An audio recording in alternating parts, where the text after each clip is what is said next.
Cillian Murphy, your Oscar may be in trouble now that Paul Giamatti is in the race and he's in it proudly.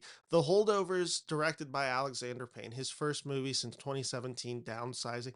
Very beloved director. He's back with this film, The Holdovers, which follows this boarding school for young men in the 1970s, right during the right at like that Vietnam point. And this film follows this teacher who is very strict. He's very much of the rules. He believes in the principles of their school. And yet he finds that this generation just is ignoring them, that they don't care, that they're lazy, whatever, etc., etc.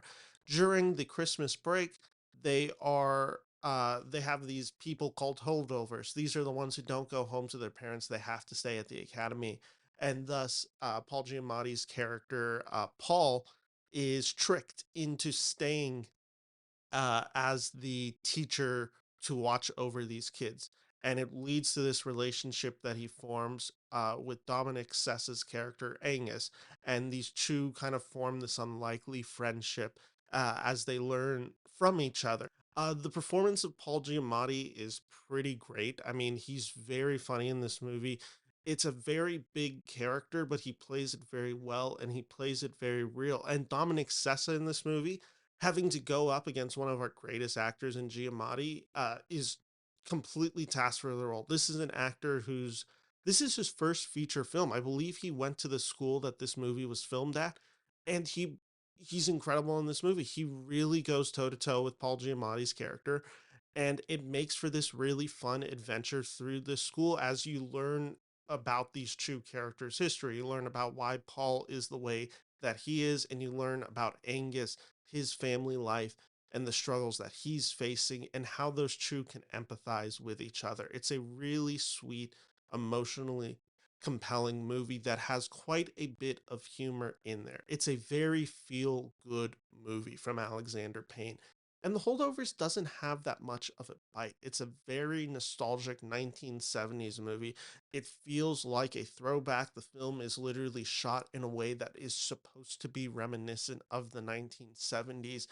It's a very traditional feel good movie. And I will just say, during the holidays, yeah, this was a really delightful movie to watch.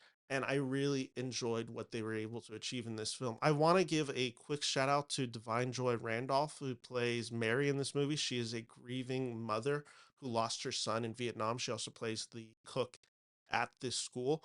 Her arc is incredibly emotionally powerful. This is the parts of the movie that work the best is when she is essentially having to spend her first holiday alone without her son. And it's a really touching, emotionally devastating scenes. And Giamatti and Dominic Sessa just play so well off her in these moments. And there's some really heartbreaking scenes. One particular at a dinner party with Da'Vine Joy Randolph's character. It's really incredible work. I really liked her in this movie. So overall, I can really recommend The Holdovers. This is a really well done movie. There is just a lot to just feel good about in this movie where you're watching and you're just like, this is a really enjoyable, fun watch, and I'm having a great time watching it. This is definitely one of the best films that I've seen this year. So The Holdovers for me is getting that 4 out of 5 star review. Thank you all for watching. Take care and bye bye.